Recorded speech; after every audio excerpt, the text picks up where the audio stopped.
afternoon, everyone. I welcome you all to the second meeting in the second quarter of 2022, which is the Industry Trends Technical Committee in short. Today's meeting is a presentation on an aspect that we have discussed previously, which is on decarbonization, specifically decarbonization in the aviation sector. The title of the presentation is Decarbonizing the Aviation Sector through SAF and LCAF. So as we go through, we will have more discussion on this aspect. This is an article that we received from hydrocarbon processing just yesterday, saying that Malaysia Airlines flies its first passenger flight with Neste sustainable aviation fuel supplied by Petronas. This was June 6, 2022. It was a historic flight with a Boeing 737. It was fueled by a blend of conventional jet fuel, Neste SAF. So we will be hearing more about SAF today, which is the sustainable aviation fuel. Something of note here, it says this has been produced from 100% renewable waste and residue raw materials, such as animal fat waste that was used for the SAF on this flight. So you can see there are a lot of developments related to sustainable aviation fuel, in short, SAF. So with this, I will begin my presentation. So as I've mentioned, the title of the presentation will be Decarbonizing the Aviation Sector through SAF and LCAF. With the introduction on the Malaysian Airlines, you understand what SAF is, which is Sustainable Aviation Fuel. LCAF stands for Low Carbon Aviation Fuel. Now, the outline of my presentation will be as follows. I will have a brief introduction about the topic, which I've already started. We will look into commitments made by the aviation industry related to climate change. That will be the second topic I'll be looking at, and then we will take a deep dive into what SAF is all about. What is it? How is it produced? Similarly, we will make mention about LCAF, which is the low carbon aviation fuel. We will look at some of the emerging policies in the world regarding SAF. We will have an overview of the outlook, world outlook on SAF, the marketing, competitiveness in terms of pricing, and then we will close with a summary discussion on it.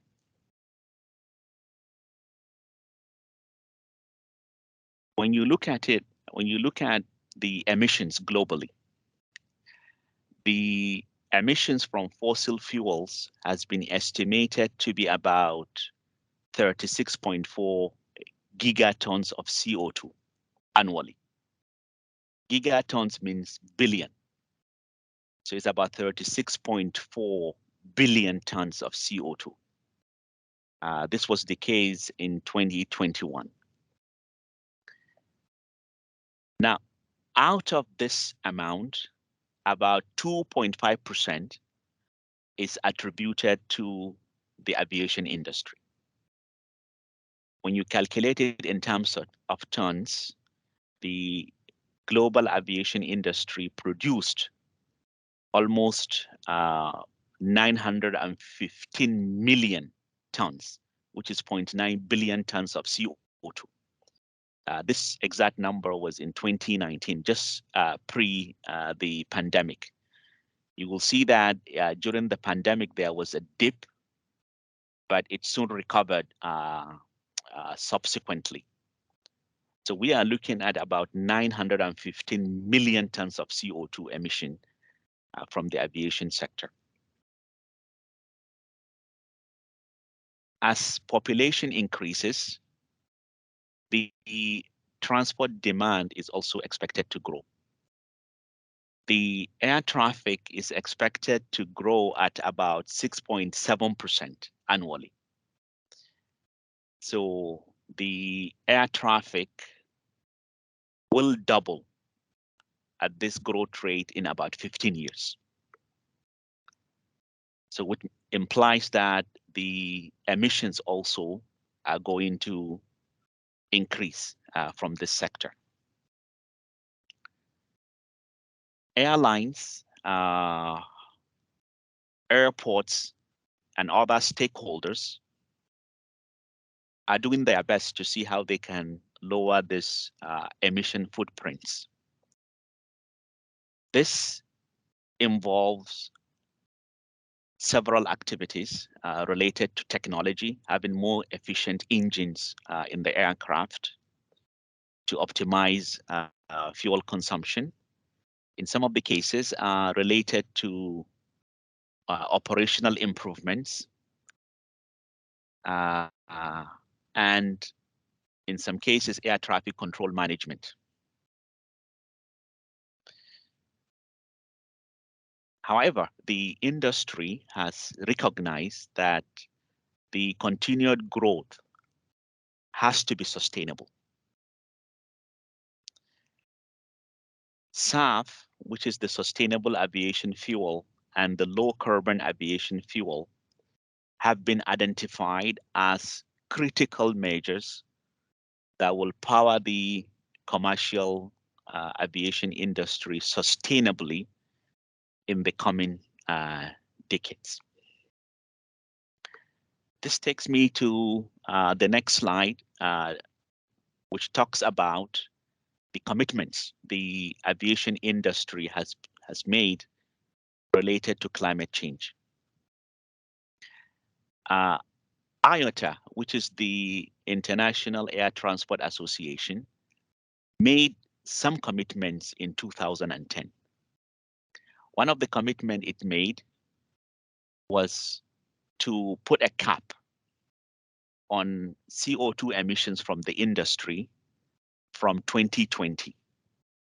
So meaning from 2020, there will be carbon neutrality. There will be no growth in CO2 emissions starting from 2020. This is one of the commitments IATA has made. A second commitment was to reduce the net aviation CO2 emissions by 50% in 2050 relative to the level in 2005.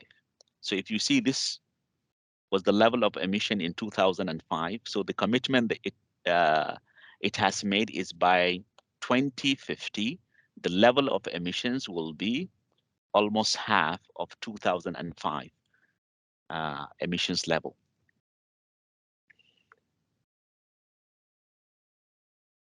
The United Nations ICAO, which is the International Civil Aviation Organization, also in 2016 announced an agreement reached to reduce CO2 emissions from international aviation through what it terms as CORSIA. CORSIA stands for Carbon Offsetting and Reduction Scheme for International Aviation. It is a market-based measure whereby airlines can offset their emissions by purchasing carbon credits in the market. 2 years afterwards, the same ICAO established the various standards and rules for CORSIA, recognizing what the eligible fuels are. And certainly SAF and LCAF were recognized as the eligible fuels, as long as they meet what they call the sustainability criteria. Additionally, IATA in 2021, they revised their commitments now to meet net zero by 2050. By 2050, they want to reach net zero rather than half of the level of 2005. So this is a more uh, uh, stringent commitment IATA has made last year. Now we've been talking about SAF, LCAF. What is SAF? What is sustainable aviation fuel? In my next slide, I will be going into discussion on what SAF is, how it is produced. In a nutshell, SAF is a renewable fuel certified for use in aircrafts that may contain components from sustainable sources. When we say sustainable sources, it will come from waste resources, biological or synthetic. So it's a renewable jet fuel in a nutshell. How is it produced? There are several routes for producing SAF. The key commercial path is what is called hydroprocessed esters and fatty acid, which is HEFA. This process involves the hydrogenation of vegetable oils and or animal lipid feedstock. So the key feedstock, as you can see on the screen here, are vegetable oil or used cooking oil, fats, and greases. It is commercially available today. And in fact, most of the SAF flights to date, 95% of them were produced from HEFA. So if you recall the Malaysian Airlines that I started with, the feedstock is actually from among this feedstock on the screen. So actually, the SAF went through this production process. There are other production process which they are at very early commercial stages, such as the Fischer-Tropsch gasification technology. This process actually takes in feedstock, which are mostly agricultural residue waste, and then these are gasified to produce syngas, and then this forms the building blocks for producing the sustainable aviation fuel. The other one is alcohol to jet technology, which converts alcohol into sustainable aviation fuel by removing the hydrogen, by removing the oxygen, linking the molecules together to get the desired carbon chain length. So in essence, the feedstock, you can see here, the alcohol, ethanol, isobutanol. Last but not the least is the power to liquids, or e-fuel, or sometimes it's called synthetic fuel. So also this process involves the Fischer-Tropsch synthesis, where the feedstock is green hydrogen and CO2 captured from the atmosphere. So it's like you are taking out CO2 from the atmosphere and then combining it with hydrogen to produce the sustainable aviation fuel. So in a nutshell, this is what sustainable aviation fuel is and how it is produced. The next slide, I'm going to talk about the LCAF. But before then, as you can see here, you can blend up to 50% of this sustainable aviation fuel with conventional fuel. As at this time, no approval has been given to have 100% SAF in aviation engines. You can blend up to 50% based on the tests that have been conducted so far. Now, moving to low carbon aviation fuel. What is LCAF? Now, LCAF is a regular petroleum jet fuel, the conventional jet fuel that we currently use in aircrafts. The only difference is that the overall carbon footprint of producing the fuel is lowered by 10% or more. So the carbon footprint has been lowered, decreased by 10% or more. So that is called LCAF. So it is actually a conventional aviation fuel with a carbon intensity that is lower than 80.1 gram of CO2 per megajoule. The beauty of LCAF is it does not require any change to the current handling or fueling procedures, and neither does it require aircraft engines to be adapted or modified. So it's the same conventional fuel. The only difference is the carbon intensity for producing the fuel has been lowered. How? Here you can see some of the ways that the emissions can go down. Lowering the carbon intensity in the oil extraction, having better crude that will minimize emissions during refining, minimizing routine flaring, use low carbon electricity, and more importantly, you can actually capture the emissions in producing the fuel using the CCS system. You can capture the carbon and sequestrate or utilize the carbon. So by this means, you are actually lowering the carbon intensity for producing the fuel. Now, in a nutshell, then, what's the difference between SAF and LCAF? So this will be answered in the next slide that I have. If you look, usually when we talk about sustainable aviation fuel, we always look to the life of the fuel. Now, if you take a look on the left here, what I have is LCAF. How do you produce the fuel? It starts by extracting the crude from the ground. During this process, you have CO2 emissions. You burn fuel to do that. Okay, this fuel is transported. This means of transport also emits CO2 by burning fuel. So you are having CO2 emissions. It goes to the refinery.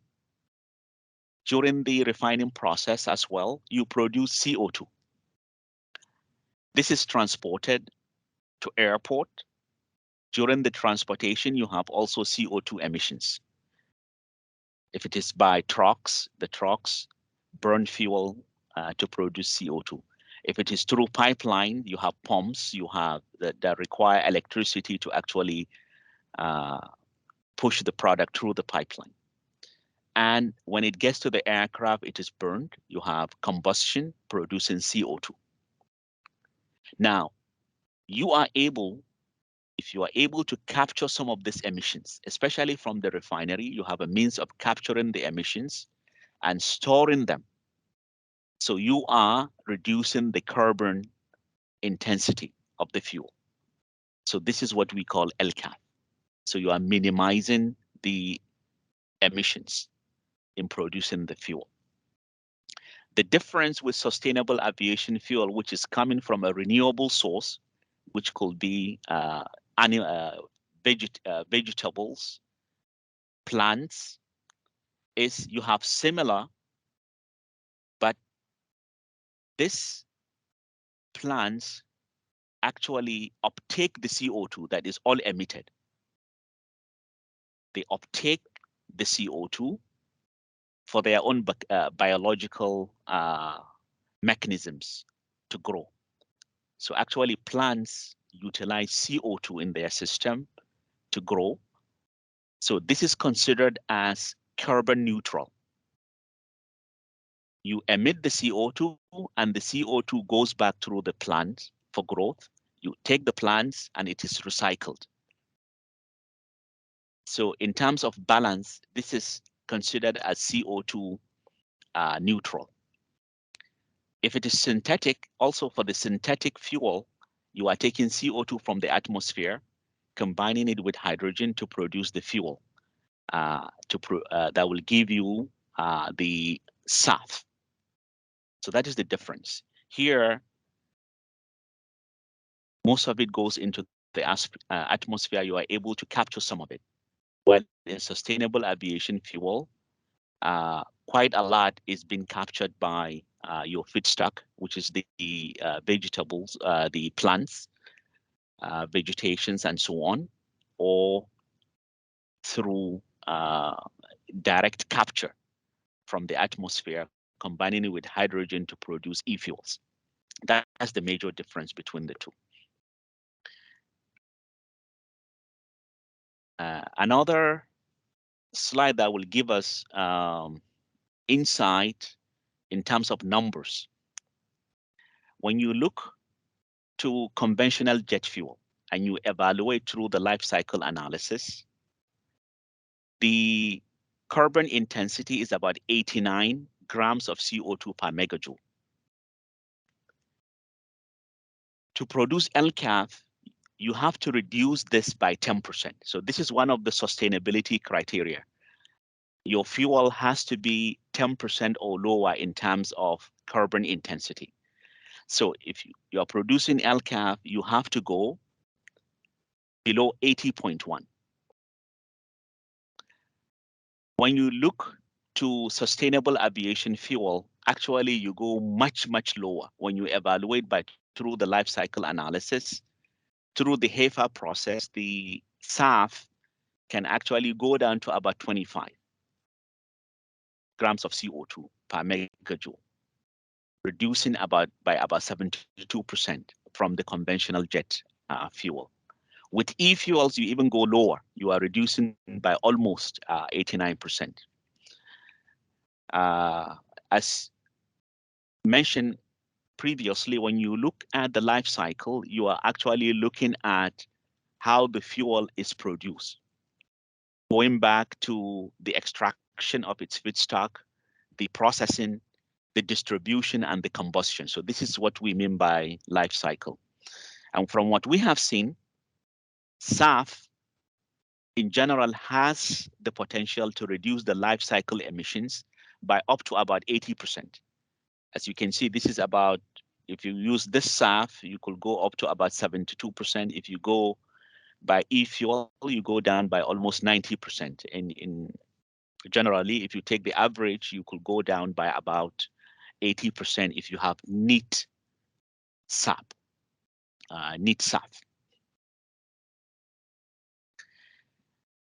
Now let's look at some of the policies in the world regarding SAF. Starting with IATA, which I mentioned, the International Air Transport Association, they have made a commitment that they will reach net zero by 2050. This is the association of all the airlines in the world. And what they are banking on is that 65% of this reduction is going to come through SAF, sustainable aviation fuel, while 19% is going to come from either carbon capture or through CORSIA offsetting, buying credits from investment made in carbon emissions reductions by others. Improvements in operation, 3% and 13% will come from new technology implementation in the aircrafts. When we move over to the EU, in the European Union, there is now an obligation for suppliers to the airport to ensure that all aviation fuel at EU airports contain a minimum share of SAF. This is a mandate, and it's expected to start in 2015 with a minimum volume of SAF at 2%. This will increase by 2030. The minimum share is going to increase to 5%. And continuously in 2035, it will go up to 20% until it gets to a minimum of 63% in 2050, of which 28% will consist of synthetic or e-fuels, as sometimes is called. When we go to the United States, there are also some policies that are incentivizing SAF. For example, the California Low Carbon Fuel Standard, which is aimed at reducing emissions in the transport sector. It was updated in 2019 to recognize SAF as an eligible fuel for generating credits. Last year, in May 2021, the US issued the Sustainable Skies Act to boost incentives for SAF suppliers, giving them tax credits. Also in September 2021, President Biden also came up with this goal, sustainable aviation fuel goal, to increase the production of SAF to at least 3 billion gallons per year by 2030. So this is something, an incentive to actually go for SAF. And there have been several national policies around the world supporting the blending of SAF into the aviation fuel. For example, there are such policies in Norway, Sweden, France, China, Japan, and others.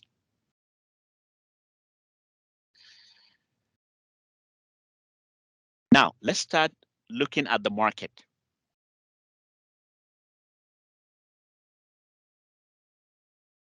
Globally, it is projected that SAF will displace about 800,000 barrels per day of jet fuel by 2050. So by 2050, you would have about 800,000 barrels of SAF.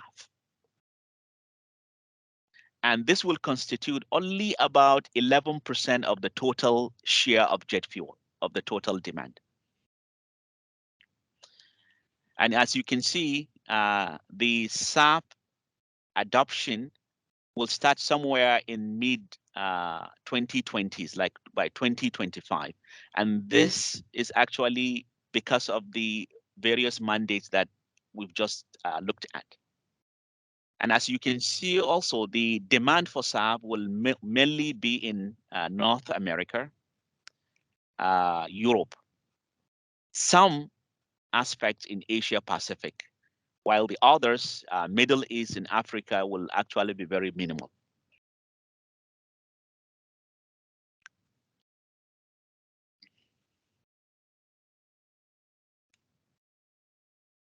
In terms of the blending ratio, it's also going to increase with time. Blending ratios will go up in Europe up to about 22%, while in North America will go up to about 17%. The rest will have lower blending ratios around the world. As you can see, Africa will actually be very, very minimal, just about 1% in Africa. So mostly is going to be the conventional jet fuel in those regions.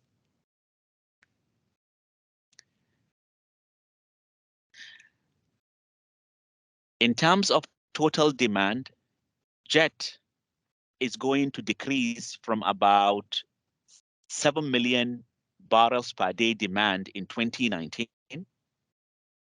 As you can see, there was a dip in 2020 because of the pandemic, which quickly recovers. So the expectation is by 2050, the demand is going to go down to about 6.3 million.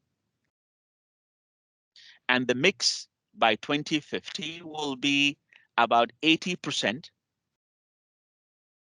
fossil jet, which is the conventional jet, and the rest, which is about 20%, will be other alternative fuels, with SAF or biojet contributing about 11%, e-fuels 6%, and others. So still, we will have substantial fuel from fossil fuel jet by 2050.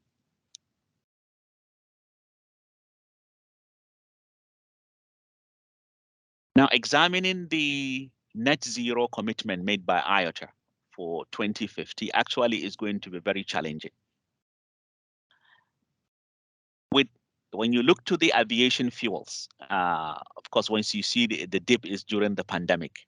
So these are the emissions in the aviation industry.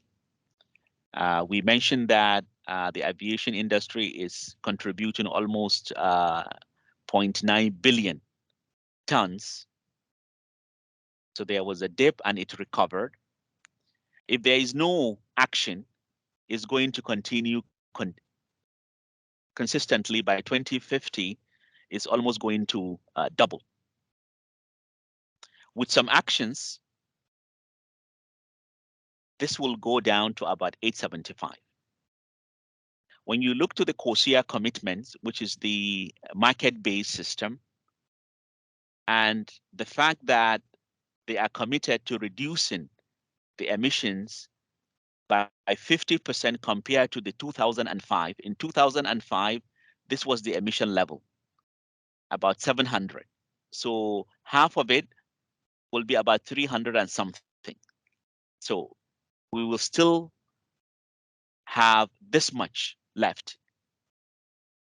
So the remaining, to actually meet the 2050 net zero, the remaining will have to be achieved through carbon capture. If this is going to be met, it's going to be very challenging. In terms of the pricing,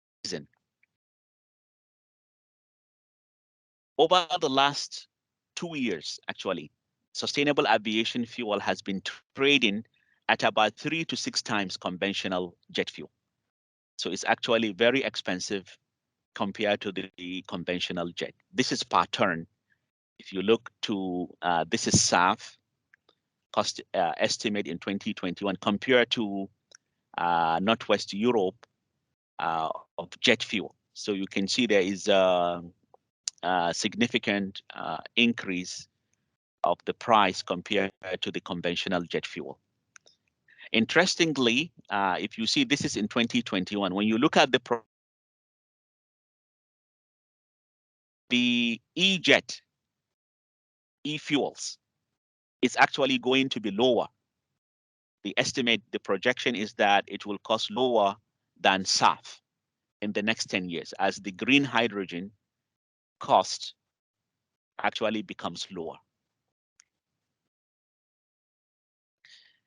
I have a concluding slide just to summarize the presentation.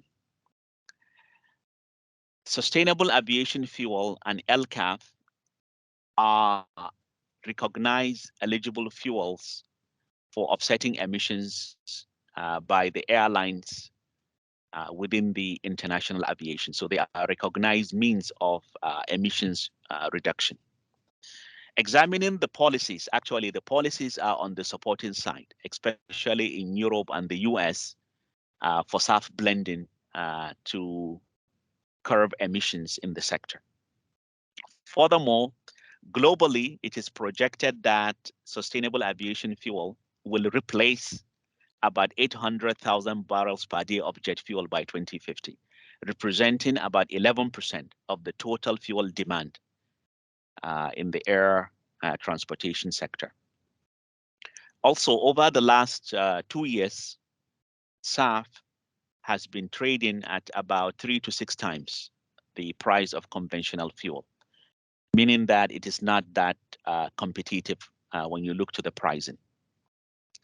In terms of production costs for the E-jet, it is projected that it will be well below SAF by 2030 as the cost for green hydrogen decreases. But this is provided the needed investments are made in producing the e-fuels. Last but not the least is regarding the IATA's commitment. Meeting that commitment of net zero by 2050 will actually be very challenging. So this brings me to the end of my presentation, which I believe I have spent 30 minutes now, starting from 12:15 to 12:45. So I will open the floor for questions and comments. Thank you for listening. I think you have covered everything from basics to market and everything in between. Excellent. Can I ask one question very quickly? Yes. Um, I see that the entire carbon emission reduction goal through SAF and LCAF is through life cycle. And how Yes. do you reduce the carbon footprint in the life cycle? So I was just wondering, especially for the LCAF, which is essentially the conventional fuel, where you are trying to track the lowering of carbon footprint in the life cycle. So my question is it being tracked by independent body, or what is the mechanism of tracking this reduction in the life cycle, which will prove the conventional fuel coming out of this life cycle to be LCAF? Yes. Very good question. If you see, I mentioned that COSIA recognized this SAF and LCAF as eligible fuels. Now, they have come out with rules and standards that this have to be met to be recognized as fuels for emissions reductions. Among such rules, first of all, is let's look at the LCAF. The aviation fuel that you're going to produce that will be qualified as LCAF, it must have at least 10% reduction in the carbon intensity. What are we all looking at is we are looking at reducing the CO2 emissions. If you look at the normal process for producing a fuel, it goes through several processes. Getting out the feedstock from the ground. When you are doing that, drilling requires fuel, engine, machineries to use fuel. Okay, so if you lower the carbon intensity in that process, it's very helpful. It will add to meeting the LCAF requirements. Similarly, when you look to the processing in the refinery, it's really energy intensive. If you reduce the energy demand in producing your fuel, it's helping. There are some processes that take a lot of energy and some you can actually optimize, and so on and so forth. So usually to qualify as LCAF through the COSIA system, there will be an independent auditor that will visit your facility and look at your processes and see how you made the calculations that you are reducing the emissions. And then he will verify. If you meet the criteria, then the LCAF will qualify as an eligible fuel to be counted in offsetting your emissions. There is a formula for doing that.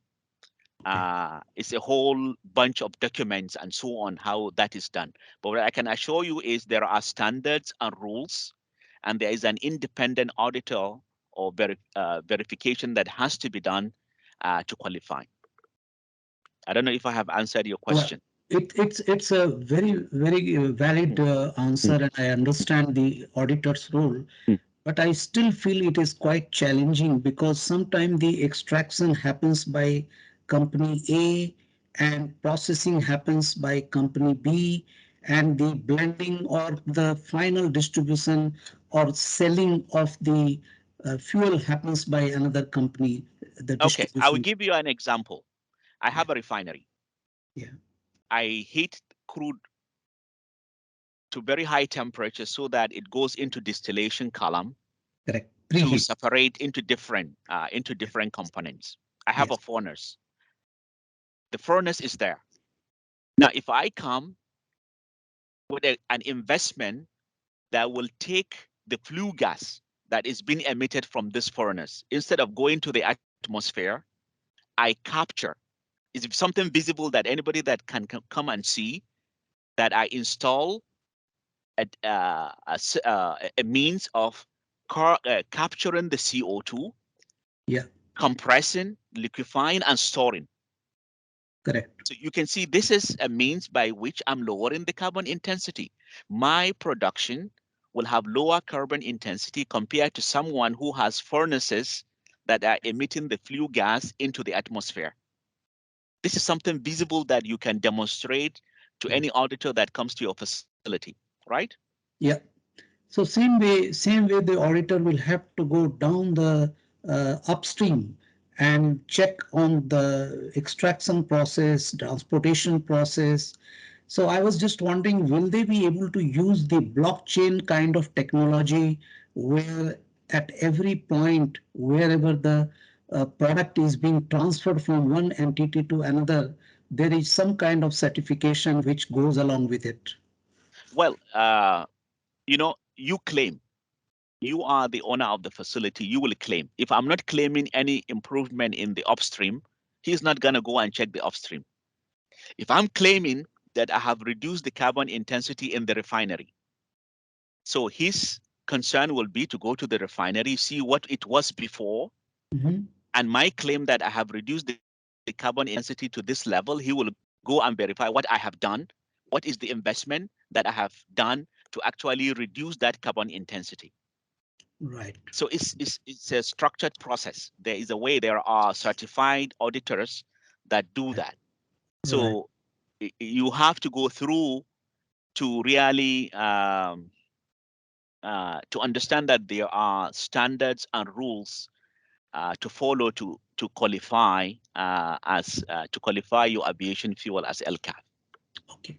Thank Yes, you very much. but Thanks, just Nasir. something I need to highlight: the Yeah. reduction in emissions that you might get through LCAF, as you can see, is basically about 10%.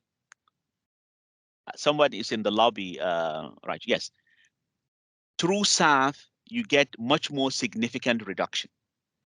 Uh, the way I will look at it is when you look to the road transport industry and road transport, now we have several technologies to lower the emissions in place of the internal combustion engine. But we also have hybrid.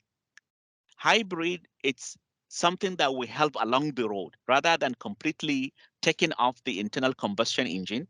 Hybrid gives you the option of using the internal combustion engine and at the same time allowing you to use battery. So LCAF, I will consider that is something that we can use in the short to medium term, at least to achieve our objective of emissions reductions before, as you can see, we can get sustainable aviation fuel. Even by 2050, we will only be able to replace 11%. Mm. How are we going to get the remaining 80%? So if you have a means of the conventional fuel, you are able to reduce the emissions. You should be given a credit for that and be counted. Very true. Very true. Yeah. Just one, since you mentioned about the road transport and Mm, internal combustion engine, mm, I just wanted to share with you something I heard a couple of days back. One of the minister of the road transport in India, he had declared that they have been able to achieve 100% ethanol replacing the conventional fuel in the using the flexi engine, and that will be launched very soon in on the road. And there is some technology they are using whereby the calorific value of 1 barrel of ethanol will be same as 1 barrel of diesel. That's interesting. Yeah, Uh, I know there is yes, flexi vehicles that can use entirely. They can run entirely on ethanol. They have, yeah, I think, in Brazil already they have such vehicles using entirely ethanol. So right, perhaps it's similar technology he's referring to. right. But in most vehicles, you can easily use E10 up to 10% without any modification to the engine. Correct. This has been certified. You will not lose your warranty from the OEMs, the engine manufacturers. If you Right. go beyond that, they cannot guarantee for the normal vehicles. So you have to look to the flexi So this ten vehicles. percent, so this 10% blending target Mm. they have reached last month in India. Okay, okay. So they Right. have reached 10%. I They see. have reached 10% already last month. That's what he was making the announcement. Okay, okay, okay. So Thanks. OEMs have given the green light, yes, that you can use up to 10%. Correct. I think Dr. Yasser has some question. Okay.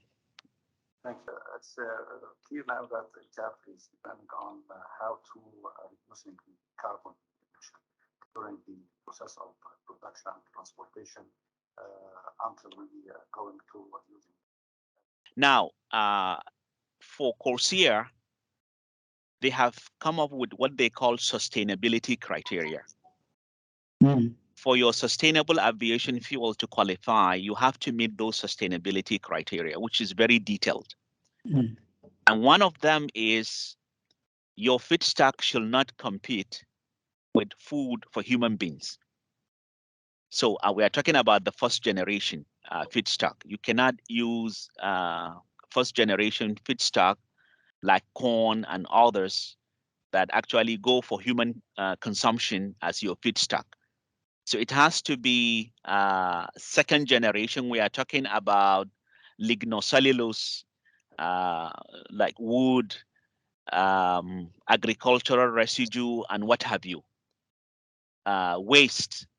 So those are preferred feedstock that you can use to produce the fuel. Now, so it goes to say that it needs to be like second generation at least. So third generation also will be included as part of that. Uh, so preferably if you can actually use uh, CO2 from the atmosphere, like the e-fuels, direct capture of CO2 from the atmosphere using some technology, either solar or wind, green technology to produce hydrogen that you can blend or react with the CO2 to produce fuel. So these are also acceptable. But certainly the first generation use is not in the sustainability criteria. So I will suggest if someone is very interested in this topic, to look at the sustainability criteria that they have come up with it under the COSIA. It will provide good insight about this topic. Dr. Yasser, your Now, question? regarding the technologies, Yeah, technology. um, the technologies, especially for the e-fuels, I wouldn't say that they have reached a commercial stage. Um, I know of people that have reached some certain capacity in terms of the e-fuel. So there are efforts to commercialize the technology. If you look at the TRL, the technology readiness level is actually from 1 to 9. I will say some of them have reached TRL level 7. Some have reached, I will say, yeah, about 7. Some have reached 9. Not 9. I haven't seen for the e-fuels one that has reached 9. To reach 9, you will have references of plants which are running, which is not the case. But for the SAF, yes, there are running plants, and most of them are using the haywire route that I have mentioned in the beginning of my presentation, which is the hydroprocessed esters and fatty acid route. That is commercially available. UOP is one of the licensors of that technology. We have Axins, also CLG. They have those technologies as well. Can I ask you one question? Yes, please. Yeah, this is Takeru from Idemitsu. We are a Japanese refiner. So thank you for your fantastic presentation. Your comprehensive explanation helps my understanding so much. And you're Thank from you. Aramco. And you're from Aramco? Yes, I'm from Aramco. Good. So does Aramco have any plan to be engaged in SAF producing or something like that? SAF or low carbon aviation fuel? Or do you have any plan? Yes. Or Yes, actually, we have plans to produce sustainable aviation fuel. The discussion is ongoing with some partners, and we are also evaluating co-processing the SAF with conventional jet fuel, because this is also allowed. You can co-process the SAF in the refinery with conventional jet fuel. So this is something we are evaluating. Yes. Very interesting. Yeah. Yes. Good. Yeah. Now it's world is now very keen about the SAF. So yeah, I'm waiting for your good news. And I see your news. Okay. I What want to see your about news. you? Yeah. What Yeah. about your company? Are you planning to produce that also? Now, actually, not so much because now we are looking for the feedstock actually because yeah, demand will be higher, but actually, SAF has a problem with the feedstock. So Yes. now we are so investigating that. That's true. Yeah. The feed availability is an issue. Yes. Yes. I agree with you. Yeah. Yeah. And yeah, we have some plan to produce, but it's a very early stage. And yeah. Okay. If nobody has a question, I have a question myself. I want people to contribute to this question that I have. It's not a question per se, but what do you think? When I started the presentation, I started by showing how much CO2 emissions we have coming from burning of fossil fuels. I don't know if any of you remembered, it was quite an amount. We are talking about almost 36 billion tons in a year. Do you recall how much is the contribution from the aviation sector? It was 900 million. Yeah, 900 million. And in terms of percentage, Uh, 900 million compared to 36 billion. I think point 2 point something. Yeah, about 2.5%, 2.1. Sometimes you might see 2.1%, 2.5%. Yeah. My question to you guys, maybe for discussion, should we be concerned about emissions from the aviation sector that is contributing only 2.5%? What do you guys think? Very good question. Very good question. I think yes. Sometimes I think like that. Yeah. What do you guys think? Because when you look, actually, this amount, the whole aviation sector is less than the emissions from United States alone. It's less than the emissions from China alone. If you check emissions by countries, you can see how much they are emitting in a year. It's much, much higher than what the whole aviation sector is emitting in a year. Should we be concerned about the aviation industry, or we should be directing our concerns to these countries to reduce their emissions? It's something just to have people say something about. I think Naziru, the Yeah, point is valid, but still, aviation sector is expected to grow with the population increase, and the I agree. Mm. demand is expected to increase for the aviation industry. I think that is difficult to decarbonize, but some efforts will help to achieve overall the global warming. To contain, if you wanted to contain less than 1% by end of this decade, it still need the sustainable aviation will play a role on that. Yeah, I agree with you, Mohan. I just want just to strike some kind of conversation.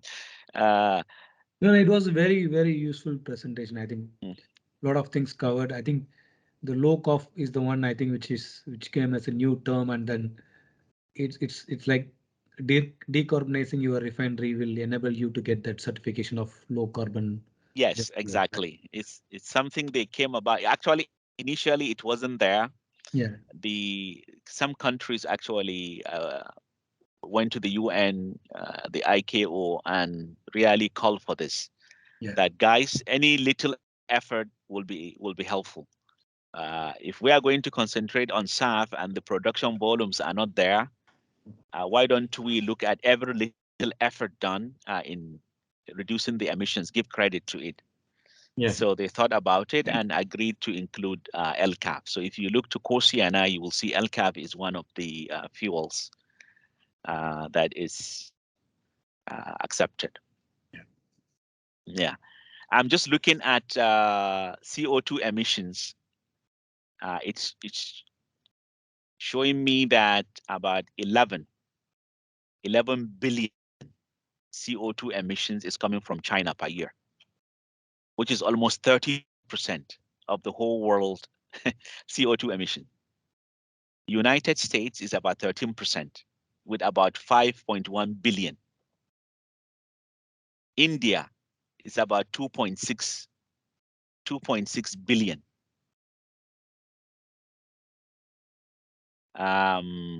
India, Russia, 1.8 billion. Japan, 1.1. Then Germany is 700 million tons. So if the aviation sector were to be a country, if it were to be a country, it will be number 5 in the list. And number 5, 1, 2, 3, 4, 5, 6. It will be number 6 with about 900.